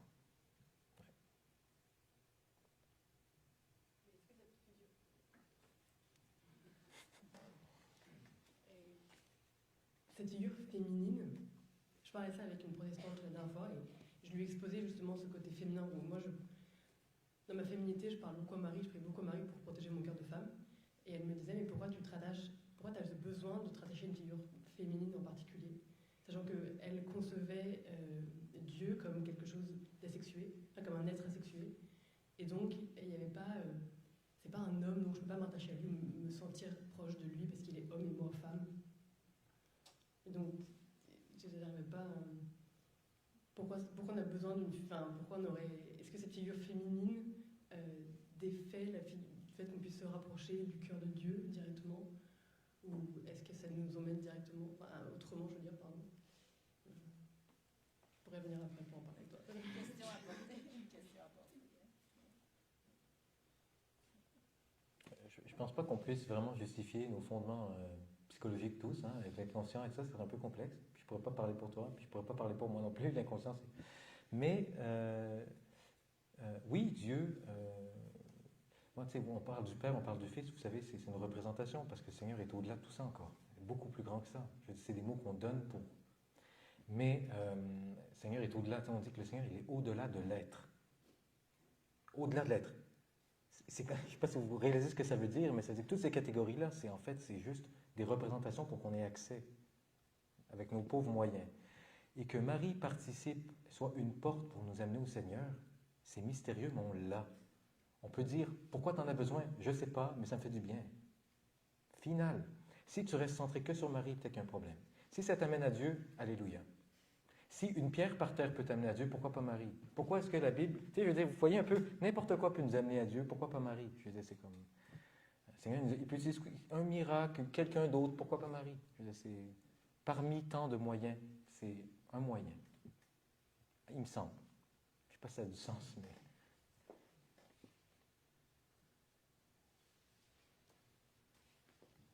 Oui, vous avez fait une distinction entre l'incrédulité et le doute qui m'a beaucoup aidé.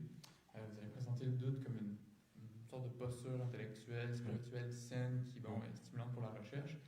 Mais quand même, dans vos expériences, le doute, parfois, à la langue peut devenir fatigant puis éreintant. Entre l'incrédulité et le doute, il me semble qu'il y a parfois un usage du doute un peu moins joyeux, un peu fatigant, puis avec lequel on se bat finalement. Puis je me demandais si vous pourriez développer un peu sur le doute comme finalement quelque chose qui peut devenir tonifiant pour la recherche spirituelle. Oui. Je ne sais pas si on peut dire, OK, ça y est, aujourd'hui, je vais douter. Mais c'est plutôt dire, il y a la question qui arrive, puis je dis, ça m'interroge, ça me déplace, ça creuse loin, là. C'est du genre, est-ce que Marie, c'est sérieux, c'est pas sérieux? Si tu te laisses, c'est juste que tu te laisses interroger par la question. Tu laisses le truc vraiment toucher le profond, là. Tu fais des études de philosophie, je pense que tu vois ce que ça veut dire, mais c'est pas arrivé, c'est bon, je sais tout. Il y a un truc qui arrive, il y a une question, mais tu te laisses interroger. Oui, c'est déplaçant, mais le Seigneur veut nous déplacer. Ses disciples, là, ils suivaient partout. Vous savez, on va traverser, c'est quoi, c'était après, là, les envoyer deux par deux, ils reviennent tous. Ils disent, on va aller se reposer à l'écart, tout ça. Puis qu'est-ce qu'il fait? Il y a 5000 personnes qui se ramènent. Tu réponds, on va distribuer le pain à tout le monde. Tu sais, les vacances avec Jésus, c'est pas tout à fait ce qu'on pense. Hein. Donc le repos, c'est avec lui, mais voilà, bref. Le repos, c'est pas tout repos. Le doute, ce n'est pas de tout repos. Mais en même temps, c'est comme nécessaire. C'est un moteur, oui, tout à fait. Ouais.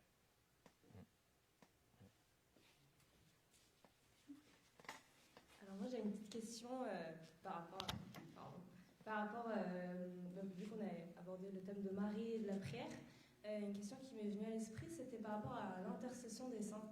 En fait, je me demandais pourquoi si Dieu écoute le pauvre et écoute le misérable, pourquoi est-ce qu'on doit passer par les saints? Est-ce que ça veut dire, enfin là je le mets de manière assez comment dire, polémique, mais est-ce que ça veut dire qu'un saint il a plus de pouvoir que moi auprès de Dieu? Est-ce que sa prière est plus entendue que la mienne parce qu'il est déjà au ciel? Enfin comment expliquer le besoin d'intercession et même vis-à-vis de Marie, mais pourquoi pas prier Dieu directement et ça suffit et voilà. Merci. Ok. Non, on n'est pas obligé de prier des saints, hein, mais quand on demande aux gens de prier pour nous, pourquoi on fait ça? On demande des fois aux gens, prie pour moi, ça ne va pas du tout. On fait ça. Non, on ne fait pas ça, si. Moi, je le fais en tout cas. Même si j'ai une relation avec le Seigneur, puis je lui demande, mais je dis, mais continue de prier pour moi, parce que le Seigneur lui-même nous demande de prier les uns pour les autres. Et si, en fait, il faut le prendre de l'autre côté, c'est-à-dire que nous croyons, en tout cas les catholiques, les orthodoxes en particulier, croient que les saints sont vivants, sont ressuscités pour vrai, en fait, déjà. Et donc, ils ne sont pas au ciel en train de jouer aux échecs, puis je sais pas quoi, au Scrabble toute la journée en attendant qu'on arrive nous autres aussi. Mais ils prient, en fait. Ils s'extasient devant la présence, devant la face du Seigneur, et ils prient pour nous. Et donc, ils prient pour nous, il y a une joie, en fait. On ne sait pas pourquoi. On ne sait pas pourquoi, mais le Seigneur nous demande. Il envoie des anges sur terre prier pour nous, guérir. Vous connaissez le livre de Tobit, vous connaissez ce qui se passe dans la Genèse.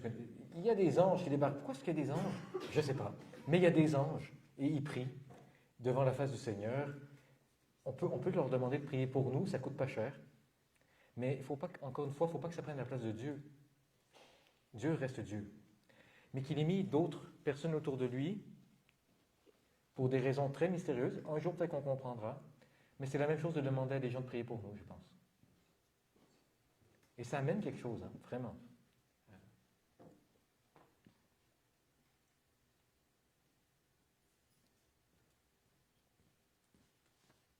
Bonsoir. Vous disiez l'importance de prier, d'avoir un dialogue intime avec Dieu. Ouais. Et moi, la question que je me pose en ce moment, c'est comment faire oraison. Je suis même pas sûre de bien avoir compris ce terme. Donc voilà, si vous pouviez donner plus d'explications. Merci. Je vais être très frustrant avec cette question, parce que Paul, il dit que personne ne sait prier.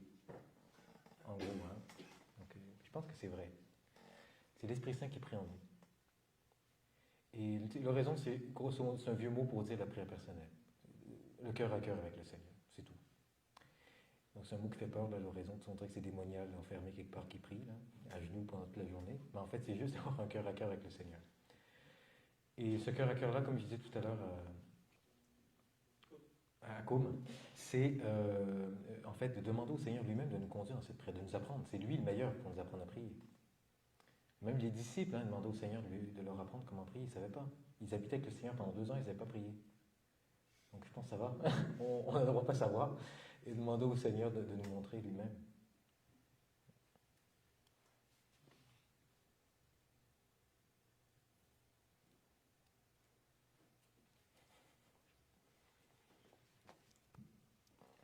Comme tu disais que le doute, c'est quelque chose de bien qui nous rapproche de Dieu et tout, je crois beaucoup en ça, mais en même temps, dans l'Évangile, plusieurs fois, Jésus reproche ses disciples pour avoir douté, comme Thomas, comme durant la tempête et tout. Donc je me demandais si c'est un autre type de doute, si c'est parce que peut-être eux, ils ont déjà vu Jésus, ils ont vu les miracles, et direct après, ils oublient, ils perdent de confiance peut-être, ou parce qu'il y a comme plusieurs types de doutes, des uns qui sont bons et des uns qui sont pas bons. C'est ce qu'on disait tout à l'heure, hein, l'incrédulité et le doute. C'est 2 choses différentes. Le refus de croire et de se remettre en question, c'est pas pareil. Donc de croire que je ne sais pas tout, je pense que c'est sain. Je pense que c'est bien, en fait. J'espère que vous pensez aussi. Et c'est juste une posture d'humilité, en fait. Et à certains moments dans notre vie, il y a des choses qui se présentent, et ça vient tout secouer ce que je pense, toutes mes certitudes, et d'accepter ça. D'accepter ce déséquilibre, d'accepter cette petite période de chaos pour construire sur le roc et pas sur le sable. Pour pouvoir rebâtir sur le Seigneur lui-même, à partir de lui, par son initiative. C'est inconfortable. C'est pas pareil que l'incrédulité. Hein. Quand on parlait de Thomas tout à l'heure, l'incrédulité, c'est vraiment de refuser de croire. Quand on a tout ce qu'il faut pour croire, en fait.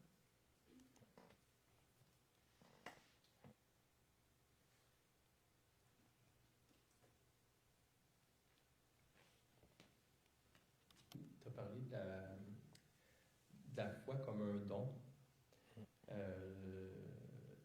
désire que mes amis, ma famille aient la foi, je peux prier pour eux. Est-ce que tu as d'autres moyens pour que Dieu leur donne la foi? Si seulement, mais non, c'est pas comme ça que ça marche. Vous savez, la mère de Saint Augustin, Sainte Monique, là, c'est peut-être la femme qui a le plus fatigué le Seigneur de toute l'humanité parce qu'elle a prié pour la conversion de son fils toute sa vie. Et Augustin, il avait 40 ans, je pense, un truc comme ça, 35-40 ans, quand il s'est converti, était persévérante, la madame. Mais son fils s'est converti, en fait. C'est mystérieux, hein? Et en même temps, moi, il y a une parole que j'ai entendue là, à Catéo il y a quelques années. Un frère des fraternités monastiques de Jérusalem s'appelle frère Théophane. Il était au Mont Saint-Michel à ce moment-là. Et il partageait, sa question existentielle à lui, c'était s'adresser au Seigneur et dire, pourquoi moi? Pourquoi moi, tu m'as choisi, Seigneur? Pourquoi est-ce que moi, et pas mes frères qui souffrent, qui sont junkies ou je ne sais pas quoi? Pourquoi des gens qui souffrent comme ça, qui ne te connaissent pas, pourquoi tu m'as choisi moi? Et le Seigneur lui a dit, parce que c'est toi qui en avais le plus besoin.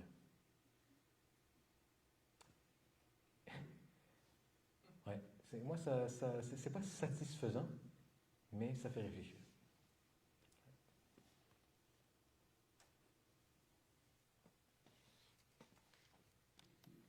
Tu as parlé de la foi comme un don, donc on ne peut pas se la donner.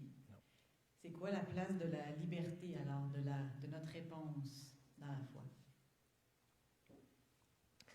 J'ai enlevé une slide que j'avais prévu de mettre sur John Henry Newman, qui est aujourd'hui il est canonisé dans l'Église catholique, qui était anglican une bonne partie de sa vie, était prêtre, il a rejoint l'Église catholique plus tard, donc il est britannique, 19e siècle. Et cet homme-là, il a beaucoup travaillé la question de l'assentiment. Il écrit un livre qui s'appelle en français « La grammaire de l'assentiment », comment croire quelque chose, ou à quel moment est-ce qu'on va se mettre à croire, comment ça marche. Et il va dire, comme Augustin, il y a certaines circonstances dans notre vie qui vont nous amener à croire, qui nous sont données. On ne les a pas choisies. Providence, telle rencontre, tel événement. Ça, c'est la part qui ne nous appartient pas. Que quelqu'un vienne nous annoncer le Christ dans tel ou tel pays où est-ce que c'est pas chrétien ouvertement, ça ne m'appartient pas. Ça me tombe dessus ou pas. Mais il y a une partie qui est ma responsabilité, qui est le oui. Il n'y a personne qui va le dire à ma place. Et là, il va dire, mais ce oui, il ne sort pas de nulle part. Il est préparé par toutes ces rencontres et il va dire, en fait, certaines personnes vont penser que croire, c'est un truc irrationnel. John Henry Newman va dire, alors nous serions tous des espèces de fanatiques. Et ce n'est pas le cas. Et il dit, alors qu'est-ce que c'est? Alors il dit, il y a un truc qui n'existait pas avant que lui en parle, il appelle ça le sens ilatif. Il va dire, quand tu es des agriculteurs, par exemple, qui ont une terre depuis 40 ans et qui savent à quel moment ils doivent faire la moisson. Au Moyen-Âge, ils n'avaient pas une science exacte, mais ils avaient un savoir-faire, ils avaient une intuition, ils sentaient les choses, que c'était le moment. De la même façon, chacun d'entre nous, on a ce sens ilatif, une espèce d'intuition intérieure qui va nous donner, il y a suffisamment d'arguments, suffisamment de preuves, suffisamment de choses sur lesquelles s'appuyer pour dire, je ne vois pas la dernière marche, mais je sais qu'elle est là. Donc, je vais mettre le pied dessus. Mais toutes les autres marches sont là avant. Donc, il y a comme une intuition intérieure. Donc, il y en a beaucoup qui parlent du saut dans le vide de la foi. Je me jette là, puis je ne sais pas si je vais être rattrapé par le Seigneur ou pas. Ok, on n'est pas complètement tous imbéciles, là. On imagine bien qu'on va être... On y croit. Tu sais, il y a suffisamment d'indices, qu'on voit plein de gens autour de nous qui croient qu'ils le vivent. C'est déjà pas mal. On n'est pas des espèces de malades. Tu lis la Bible un matin, tu te dis, c'est bon, Seigneur. Ok, peut-être ça existe. Mais la plupart des gens, ce n'est pas comme ça. Donc, ce qui nous est donné, c'est les circonstances. Ça ne nous appartient pas, c'est un peu la providence. Mais notre oui à nous, il y a un moment où est-ce qu'on est capable de le donner. On peut refuser de le donner. On peut vraiment refuser. Mais il y a aussi un moment où on peut dire, c'est bon, j'y vais. Moi, c'est bon, Seigneur, je te donne ma vie, je te remets, je ne sais pas quoi, je crois en toi. Déjà, s'adresser au Seigneur en prière, c'est déjà pas mal. Une première fois. Mais tout ça, c'est ça la part qui m'appartient. La dernière marche.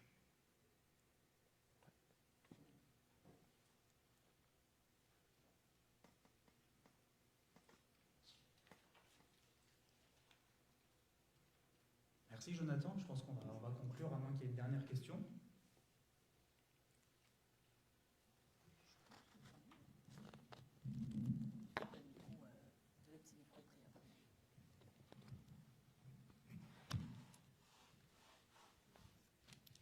Nathan, merci pour la qualité de l'enseignement. C'était vraiment super. Merci beaucoup. Sympa. Si je peux me permettre, pour ajouter quelque chose, on a parlé de la foi comme étant un don, et dans l'Évangile, par rapport aux questions qui sont remontées, le Seigneur nous dit « Cherchez, vous trouverez, frappez, on vous ouvrira, demandez, vous recevrez ». Donc effectivement, la foi est un don, et il y a le primat de la grâce, mais il y a besoin de se disposer aussi, il y a besoin de se mettre en marche pour adhérer et rentrer dans cette expérience avec le Seigneur. Donc c'est en lien avec notre prochaine conférence de la Bande FM. Dans 15 jours, on a un frère franciscain qui va nous parler de l'intériorité. Donc c'est pas le titre a changé. Il nous propose plaidoyer pour une écologie intérieure pour que l'intériorité retrouve sa place. Donc vous êtes les bienvenus. Ça sera le 8 novembre. Dominique, tu voulais dire autre chose? Je fais déjà l'invitation, parce que si vous avez vu dans le track, le petit track qu'on a derrière, il y a un groupe biblique. Alors, je vois qu'il y a beaucoup de nouveaux aussi. Hein. Il y a un groupe biblique, on se retrouve une fois par mois dans un café-parole. Alors, ça se passe en ligne. On prend un texte biblique, puis on échange autour du texte. Alors, vous avez envie de creuser. Cette année, on prend le thème du Père. Alors, le Père dans la Bible, comment il s'est révélé tout doucement jusqu'à Jésus. Ça va être notre parcours. Et on a une journée, un samedi. Fait que si vous avez envie de vivre une petite retraite, on va dire ça comme ça, il y en a qui connaissent la Maison Magnificat ici. Donc, on va à Chersey avec un père, le père Michel Proulx, que certains connaissent, qui est un prémontré, qui est un bibliste et tout ça, depuis plusieurs années à la Bande FM, qui vient. Et puis, on prend une journée, on va à la campagne, et puis on prend des textes comme ça qu'on va regarder ensemble. Et puis, ce qui est intéressant, mais c'est le lieu, parce que vraiment, c'est très beau, dans le bois et tout. Donc, vous pouvez passer juste la journée, dire, je pars le matin, je viens faire la journée, je reviens le soir. Ou, si vous voulez aussi, il y a la possibilité de coucher sur place. Donc, on organise les transports, les repas et tout ça. Alors, je vous en parle déjà pour l'agenda, le 18 novembre. Alors, si jamais vous avez ça en tête, gardez la journée, on va en reparler. Vous êtes sur la liste d'envoi, vous allez recevoir les informations, puis comment s'inscrire et comment ça fonctionne. Mais déjà, voilà, une belle occasion qui est proposée. Donc, merci à tout le monde pour cette soirée. Oui, dernier petit mot pour les nouveaux qui sont venus. On a un listing, vous pourriez inscrire vos mails et vous recevrez les infos pour les prochaines conférences. Voilà, merci, bonne soirée.